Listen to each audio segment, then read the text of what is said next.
Today's verse: you are the light of the world. A town built on a hill cannot be hidden. Other version says a city set upon a hill cannot be hidden. This is taken from Matthew 5:14. Now, as children of God, our light is supposed to radiate around us and even around the environment wherever we find ourselves. The verse is part of Jesus' Sermon on the Mount, immediately following the Beatitudes. It calls believers to live active, visible lives of faith and integrity that reflect God's goodness, making them witnesses in a dark world. The world is dark. The Bible says that woe unto the earth, for the accuser of men has been sent into it. Now, there are key interpretations and context. Light of the world means Jesus calls his followers to act as the light, mirroring his own role as the light of the world, shining through good works and change lives. City on a hill means ancient cities on hills were visible landmarks for safety, meaning Christians should be conspicuously different public and not blend into darkness. Now, the purpose: the goal is not self-promotion, but for others to see good works and glorify God. Context: this follows the Beatitudes in Matthew 5:3-12, defining the character of those who are truly part of the kingdom of heaven. So the application is a call to intentionality in living out faith, shining through character and shining brightly even in adversity. So make sure your Christianity shows like in love, in caring, compassion, and all. Common commentary and themes: reflective light. Believers, it means believers are not the source of light, but reflect Christ's light. So we are not the one giving the light, but we reflect Jesus' light. Visibility: true faith cannot be hidden or completely private. Honestly, this is great. Contrast: the light creates a contrast with the surrounding world, highlighting the truth. Sermon or devotional focus: let your light shine, period. Let your light shine today and henceforth. Encourages taking risks to go to do good works in the community.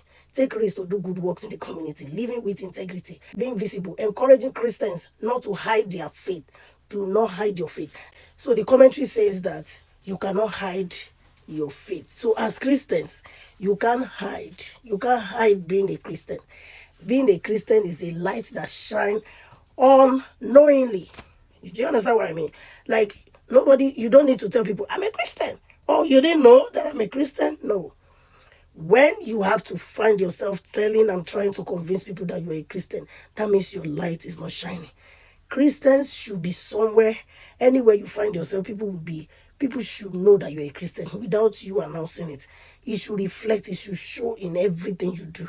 It's natural, it's a natural thing. It just shows, it flows. People knows that, wow, she's a Christian.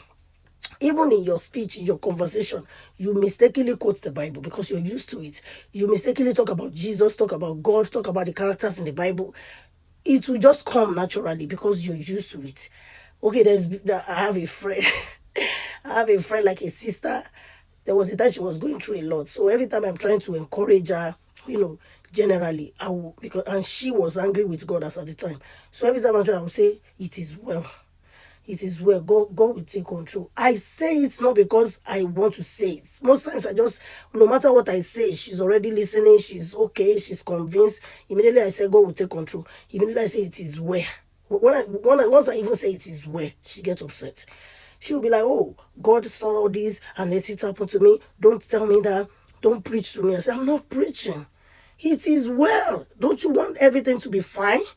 It is well. It's a word of faith. But she didn't want me to say that. And then I was like, okay, God will take control. Then you say, don't mention the word God. I said, but you can't run away from it. No matter how much we get angry with God, God remains God. He's unchangeable. You can't move him.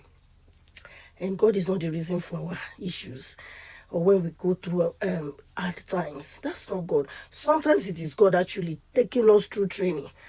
And I think it's people that he loves, he does that to. He doesn't just do that to anybody. He loves you. If it is God that is in charge of your advice, because sometimes we go through unpleasant situations and we think it's the devil. Sometimes it is God. Because, when it comes to faith, it's like a class and you have to pass one class before you upgrade to the other one. So if you don't pass, you keep repeating that class. That means you're going to keep going through the issues until you are able to skate through. So sometimes God takes us through some training that is so hard for us to endure. And we can't help it because faith is like a journey and it has its own classes, and you have to pass from one. You graduate from that class before you can, if you don't pass that one certain class, you don't move into another class. Imagine the faith like Abraham, the faith like Elijah. Those are, if God could be bringing food from heaven to Elijah, that's why Elijah, after eating those things I could call junks, bread and all of that, heavenly food, this man was able to walk days on the journey without fainting. That is God. That is his food that never makes you go hungry again. That is the level of faith that guy had put himself. It's a journey and we are the one that walk it. It's not abracadabra. You cannot jump it. It's not a fence.